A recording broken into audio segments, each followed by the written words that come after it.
बवासीर पाइल्स एक इंतहाई तकलीफदा मर्ज जो इस मर्ज से मुतासिर हैं वही जानते हैं। अगर आप भी इस मर्ज में मुब्तला हैं तो घबराइए नहीं। बवासीर का 100% शर्तिया इलाज, जी हाँ, गारंटेड इलाज फैजान मदीना हर्बल ट्रीटमेंट पर। बवासीर चाहे खूनी हो, बादी हो कि कौमी, बगैर ऑपरेशन के सालों पुरानी बवासीर का 100% गारंटेड इलाज। आइए नाज़रीन, अगली खबर हम आपको बताने जा रहे हैं जो कि तेलंगाना के चिलुकुरूर से है, जहां पर एक बहुत बड़ी मंदिर है। उस मंदिर के बहुत बड़े पुजारी है। उस बहुत बड़े पुजारी को बहुत सारे लोगों ने पीटा है, इस तरह की इत्तला आई है।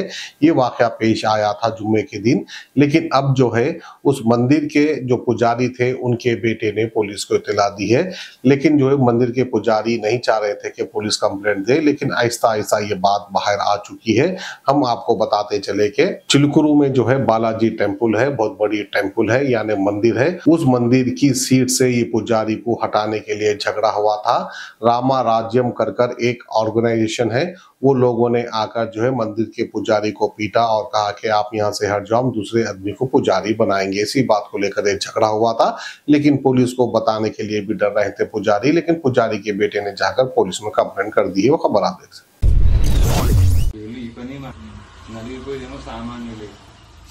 దానికోసమే ఒక రామరాజ్యం అని చెప్పి భగవద్గీత 4వ అధ్యాయం 7 శ్లోకాల ప్రకారంగా ఒక పెద్దయిన ఏర్పాటు చేసి దాంట్లో మమ్మల్ని అందరినీ భాగస్వామ్యం చేసుకున్నారు. ఒకసారి తమ్ముడు గారు కూడా సార్ కూడా వివరించి వెళ్ళి అంటే ఆయన ఇంకా ఇప్పుడే రాత్రి 2 గంటలకు 3 గంటలకు అన్నారు మహాత్మా ప్రయాగరాజ్ వచ్చారన్నారు. మీరు వేచి ఉంటే ఆయన లేచి సరే పర్వాలేదు, వెయిట్ చేస్తాం, పర్వాలేదు సార్. భగవత్ సేవ చేస్తాను, ఆయన బాధలు పట్టుకుంటాను, రామరాజ్య స్థాపనకి నాటం చేస్తాను. ఎలా చేస్తారు? రాజ్యాంగం ప్రకారం చేస్తున్నా. రాజ్యాంగం ఏం చెప్తుంది? రాజ్యాంగం ఏం చెప్తుంది? నువ్వు చెప్పు, రాజ్యాంగం ఏం చెప్తుందో నువ్వు చెప్పాలి. రాజ్యాంగం ఏం చెప్తుందో కత్తిబండ చెప్పమంటుందా? కత్తిబండ చెప్పమంటుందా? ప్రెసిడెంట్ ఇవాళ రోజు governors and Rajprakash shall not answerable to any courts. Governor, President. In the name of God, I take the oath. నాలాంటోడు భక్త చిక్కినోడు నీకు దొరికింది. ఇదే పని ఇవాళ రోజు శబరిమల జడ్జిమెంట్ లో ఈ దేశంలో శ్రీరాముడికి అధికారం లేదు అని ఒక జడ్జి చెప్పిండు. ఇదే పని. కూర్చోండి ఆయన,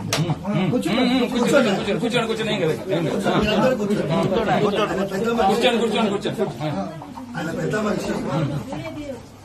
5 జడ్జిలు ధర్మాసనంలో ఒక జడ్జి ఏమంటాడు, ఈ దేశం రాముడిదే కాదండి. 5 జడ్జిలు ధర్మాసనంలో ఒక జడ్జి ఏమంటాడు, ఈ దేశం రాముడిదే కాదండి. ఓకేనా? మనం ఈ దేశంలో రాజ్యాంగం ప్రకారం జీవించాం, అవునా కదా? మనం సర్కట్ తనసే జుదా కర్దేంగి అంటే మనం బక్కోళ్ళం. మనం తీసుకొని పోయి లోపలేస్తాం. మన వెనకాల సైన్యం ఉందా? లేదు. నేనేం చేస్తున్నా, 2 గుణాన్ని తయారు చేసే ప్రయత్నం చేస్తున్నా. సోది చెప్తలేను.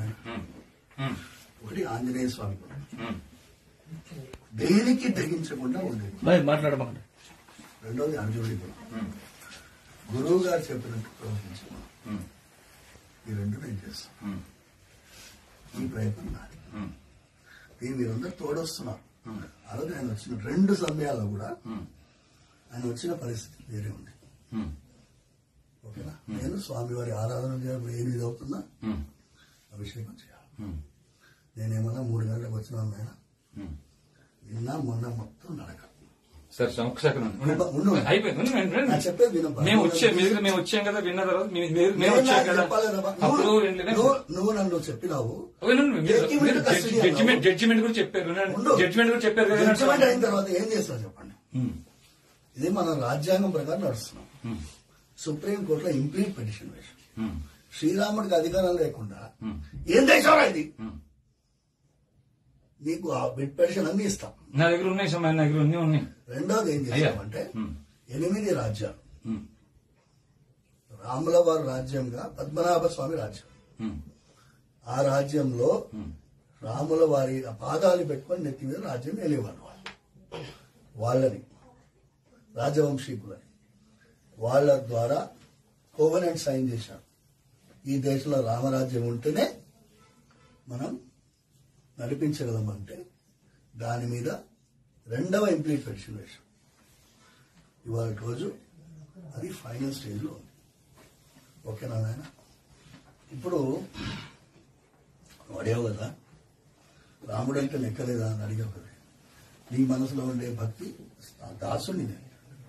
ఎందుకంటే సుగ్రీవుడి దగ్గర రామాయణం వినండి స్వామి, రామాయణం ఆల్రెడీ పెద్ద అని చెప్తే వినండి స్వామి. సరే నేను చెప్పేది వినండి, మీరు వినండి. ఆగండి ఆగండి ఆగండి, విన్నాం కదా విన్నాం కదా, ఇప్పుడు విను విన్నాం కదా విన్నాం కదా. ఒక మాట ఏం చేశావు వినండి, ఫస్ట్ వినండి, వినటం కూడా నేర్చుకోండి మీరు. ఒక్క నిమిషం చెప్పిన తర్వాత నేను వింటాను. సార్ చెప్పండి. ఒక్కటే నిమిషం. ఆఖరిది ఏంటి అంటే ఇవాళ రోజు విశ్వరూపాన్ని ప్రదర్శించే సమయం వచ్చింది.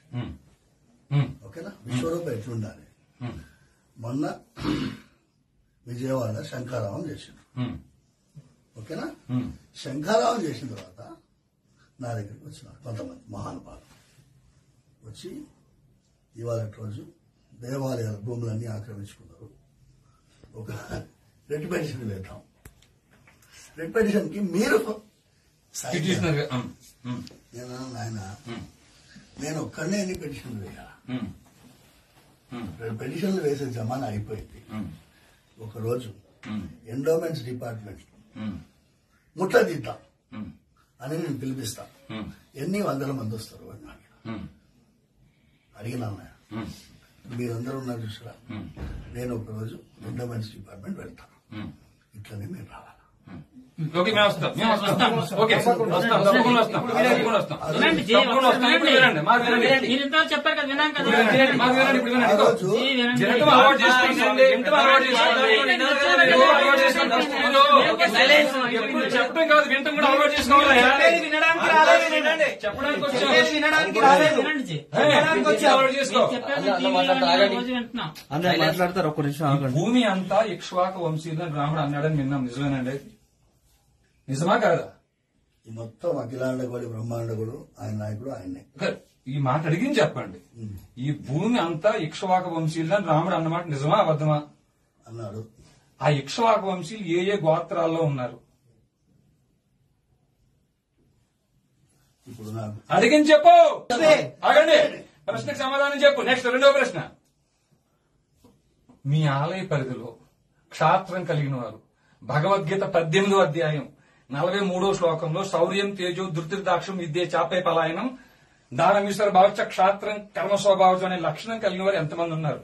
ఏ ఏ గోత్రాల్లో ఉన్నారు? ఈ పని ఎవరు చేయాలి? ఎవరు చేయాలి? మీరు చేయాలి. మీరు చేయాలి. ఇక్కడ కూర్చొని ఆలయాలు ఇక్ష్వాక వంశీయులు ఏ గోత్రాల్లో ఉన్నారో నీకు తెలియదు. నీకు చెప్తున్నావు, హైకోర్టు అంటున్నావు, సుప్రీంకోర్టు అంటున్నావు, నీకు తెలియదా? వాళ్ళకున్న ఇమ్యూనిటీ ఆర్టికల్ 124(4) ఎవడైనా ఇప్పుడు దాకా ఏ ప్రధానమంత్రి అయినా ఇంపీచ్ చేయగలిగారా? 77 ఐపీసీ, 197 సిఆర్పీసీ వాళ్ళ రక్షణ కోసం తెలియదా మీకు? భగవద్గీత 18వ అధ్యాయంలో 17వ శ్లోకం ఉన్న యశ్చ నాహంకృతో భావో బుద్ధి యశ్చ నలిపితే హత్వాపి సహిమాన్ లోకాన్ని హంతి ప్రయోగించే అవకాశం మాకు లేదా?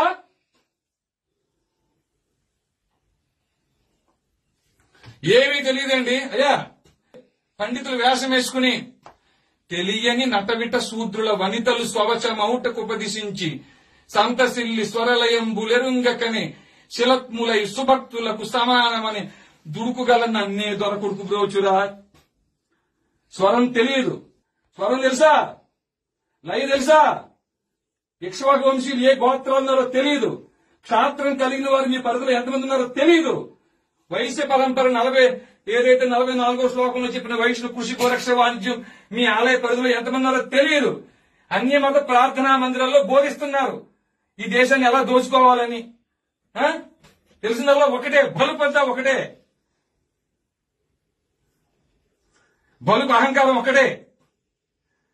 మీ స్వామి ఎప్పుడు దదుర్బాణాలు పట్టుకొచ్చి మీ మాటలు వింటాడనుకున్నావా నువ్వు? ఈ అర్చక పురోహితులు మీ పని ఇది. మీ ఆలయ పరిధిలో క్షాత్రం కలిగిన వారు ఏ ఏ గోత్రాల్లో ఉన్నా, వైశ్య పరంపర వారు ఏ ఏ గోత్రాల్లో ఉన్నా, ధర్మస్థాపన కోసం కలిలో రామరాజ్యం ఏర్పాటు అయింది. భగవద్గీత 4వ అధ్యాయం 7-8 శ్లోకాల ప్రకారంగా. అయ్యా వీళ్ళు అనుకుంటున్నారు ఏమిటి? ఆయన నా వల్ల ఎక్కలేదు నాన్న, ఆ, నేను ఎగ్జామ్ లో ఫెయిల్ అయినాను, పనికిరాను అన్నావు కదా, పనికిరాను. చెప్పింది వింటూ నేర్చుకో. ఇలా చూడు, వింటున్నాను. అవకాశం ఇస్తున్నా, ఉగాది వరకు సమయం ఇస్తున్నా నీకు. రామరాజ్ ఉన్నంత పక్కన పెట్టు, రామరాజ్య స్థాపన కోసం పనిచేయి. ఆ తర్వాత లేదా ఎవరో కాపాడతారు, ఎవరో చేస్తారు, రిట్ పిటిషన్లు, ఎస్ఎల్పీలు వేస్ట్. క్యూరేటివ్స్ దాకా ఉన్నాయి, వాళ్లే దొంగలు. ఏ న్యాయమూర్తులైతే అన్బ్రైడల్ పవర్స్ తో ఆర్టికల్ 124 సబ్ క్లాస్ 4 అని ఇమ్యూనిటీతో 77 ఐపీసీతో జడ్జెస్ ప్రొటెక్షన్ యాక్ట్ తో ఇట్లాంటి రక్షణ కవచాలు పెట్టుకు విర్రవీగుతున్నారా? రక్షణ కవచాలు బ్రేక్ చేయడం కోసం వచ్చేవాడి అయ్యా మేము కూడా. అయ్యా అంటున్నారా? మేము వచ్చిందే న్యాయ వ్యవస్థ తోలు తీయడం కోసం. వాళ్ళ దగ్గరికి వెళ్ళి భిక్ష పడుకుంటావు నువ్వు, వెళ్ళి వాళ్ళ దగ్గరికి వెళ్ళి రిపిటిషన్లు వేసి వాళ్ళు కొట్టేస్తే ఇంపీచ్మెంట్ చేసే అవకాశం నీకు ఆర్టికల్ 124 సబ్ క్లాస్ 4 ఇచ్చిందా? ఇచ్చిందా మీకు? కలిని బంధించడం కోసం వచ్చాను ఆయన. మేము వచ్చింది అయ్యా మీ రావడంత అందం మాకు లేకపోవచ్చు నాయన, కానీ మమ్మల్ని పంపించిన వాడు హరిగుణ మణిమయ స్వరములు గళమున శోభిల్లు భక్త కోడులిలలో. హరిగుణ శ్రీనీల గోత్ర క్షాత్రం గుండెల్లో ఉంటానంటే కాళ్ళ దగ్గర పెట్టిన దుర్మార్గుడు నేను. ఏ మాత్రం జాలి దయ లేనివాణ్ణి. ఎందుకు వచ్చానంటే ఆ ముక్కంటి పిలిచిన పిలుపుకి వచ్చాను నేను. వీళ్ళలో ఒక్కరు కూడా వారి అన్నం కోసం కుటుంబం కోసం రాలే, ధర్మం కోసం ప్రాణం ఇవ్వడం కోసం వచ్చారు. ఆ తల్లి ఇంట్లో చెప్పి వస్తా నేను తిరిగి రాకపోతే మీరు నా కోసం బెంగ పెట్టుకోవద్దు అని చెప్పి వచ్చారు. ఇక్కడ దొంగలు ఎవరో తెలుసా నాయన?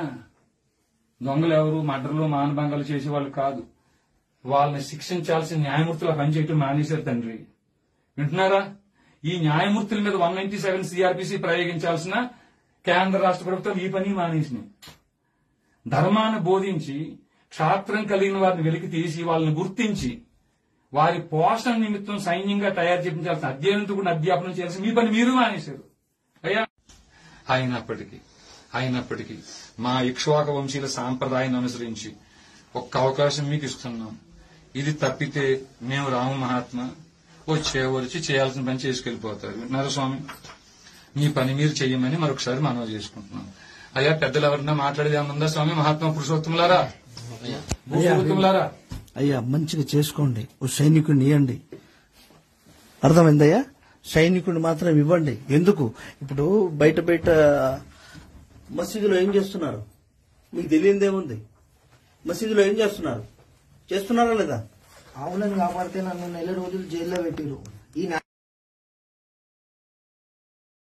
Faizan Madina herbal treatment paramount colony Tolichowki पर इस मर्ज से मुतासिर मुल्क और बैरून मुल्क के कई मरीज शिफा पा चुके हैं। गुज़िश्ता 14 सालों से हकीम सैयद नजमुद्दीन आपकी खिदमत में मुख्तलिफ बीमारियों का इलाज कर रहे हैं। किडनी स्टोन का भी इंशाअल्लाह गारंटेड इलाज होगा। किडनी स्टोन की तकलीफ में सिर्फ 5 मिनट में इफाका होगा। इंशाअल्लाह कुछ ही दिनों में स्टोन से भी राहत मिलेगी। और भी अमराज जैसे ज्वाइंट पेन, माइग्रेन, साइनस, मर्दाना कमजोरी, इन सब के लिए भी काफी उम्दा किस्म की दवाएं दस्तियाब हैं। 100% प्योर ऑर्गेनिक शहद भी दस्तियाब है। Faizan Madina herbal treatment paramount colony Tolichowki Hyderabad.